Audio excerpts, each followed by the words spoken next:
O relator do PL da dosimetria na Comissão de Constituição e Justiça do Senado, Esperidião Amin, tem buscado apoio de bolsonaristas para se viabilizar na disputa lá ao Senado por Santa Catarina. Essa é uma apuração do Pedro Venceslau. Bem-vindo de volta, Pedro. Pois é, Débora, exatamente. Há uma preocupação entre os parlamentares da base governista no Senado de que o Esperidião Amin, para fazer um gesto político para o seu estado, Santa Catarina, acabe modificando demais o texto que veio da Câmara, ou seja, piorando na versão dos governistas um texto que já não é bom. E qual seria a mudança? Como eu disse anteriormente, ele pode simplesmente incluir um substitutivo, um destaque, colocando a previsão da anistia ampla, geral e restrita. Ou colocando outras medidas que possam beneficiar diretamente o ex-presidente Jair Bolsonaro. Isso porque lá em Santa Catarina, a situação do Esperidião Amin é bastante complicada. Ele tinha um acordo com o governador Jorginho Melo, tem um acordo porque esse acordo não foi desfeito, que garantia que haveria apenas uma chapa desse campo do governador, do campo da direita. O governador vai disputar a reeleição, ele teria uma vaga ao Senado garantida, ele que é do PP, e a outra vaga do Senado seria do PL, inicialmente para a deputada Carol Detoni. Mas aí a família Bolsonaro, numa estratégia de espalhar os filhos pelos estados, decidiu então que Carlos Bolsonaro, que até já renunciou ao cargo de vereador no Rio de Janeiro, disputaria o Senado pelo estado.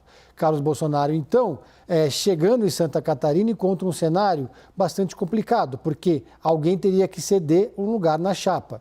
E aí, basicamente, esse movimento feito pela família Bolsonaro implodiu toda a engenharia política que foi feita pelo governador Jorginho Melo. E abriu-se, então, uma crise no bolsonarismo do Estado. A deputada estadual Ana Campanholo, por exemplo, saiu em defesa de Carol Detoni e várias lideranças de direita do Estado já questionam a presença e a candidatura de Carlos Bolsonaro, mas nada indica que a família vai mudar de ideia, tanto é que ele já renunciou ao cargo de vereador.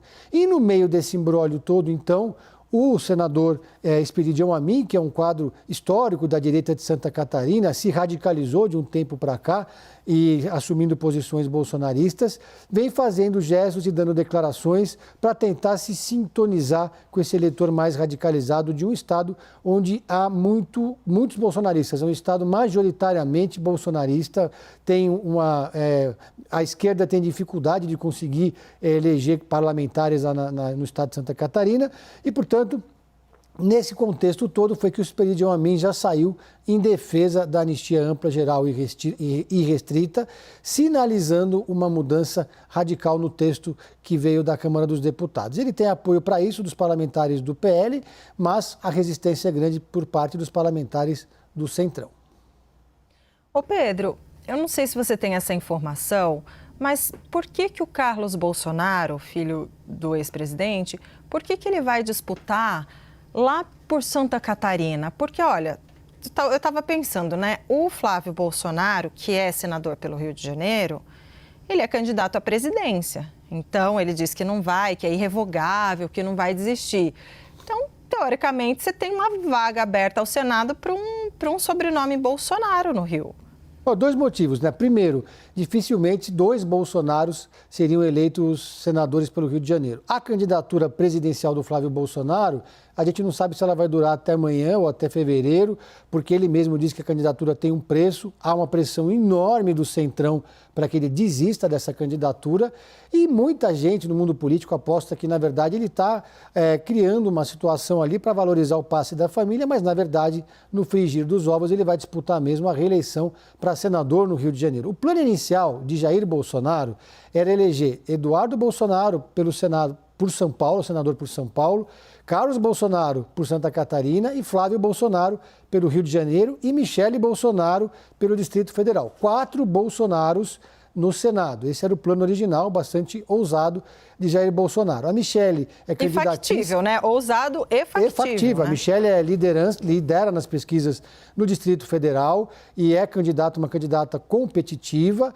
Eduardo Bolsonaro não deve voltar dos Estados Unidos, portanto, abriu uma vaga, uma janela aqui em São Paulo, na chapa com Guilherme Derrite. E o Carlos Bolsonaro vai ter que enfrentar a resistência que Santa Catarina tem muitos prefeitos de direita do estado rejeitam a candidatura dele, porque ele não é alguém que tem uma história no estado de Santa Catarina, mas ainda assim tem o sobrenome Bolsonaro no estado que dá votações expressivas para o ex-presidente da República.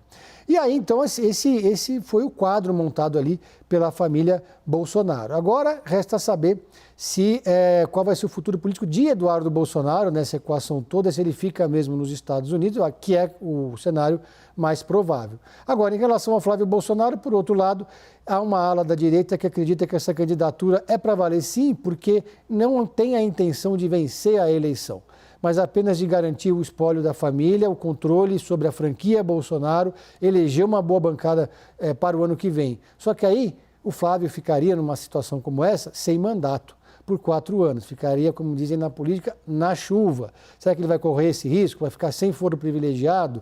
Então, são perguntas ainda sem resposta. Agora, o fato concreto é que se o Flávio for mesmo candidato a presidente, vai ser uma candidatura isolada, porque nem o Centrão, nem o agronegócio, nem a bancada da bala, nem a bancada da Bíblia, nem a Faria Lima, ninguém aderiu até o momento à candidatura de Flávio Bolsonaro. Verdade. Agora, porque é isso, né? Assim, se a gente pode depois perguntar para ele, olha, se é para valer mesmo, se é, como o senhor diz, que é para valer, então deixa a vaga né? Aí resolve lá, resolve a situação de Santa Catarina, resolve a situação do Rio de Janeiro. Rio de Janeiro vai ficar sem Bolsonaro na chapa do Senado? Como é que é, né? Enfim, Pedro Venceslau, só divagações aqui, aproveitando seus conhecimentos. Obrigada por enquanto, Pedro.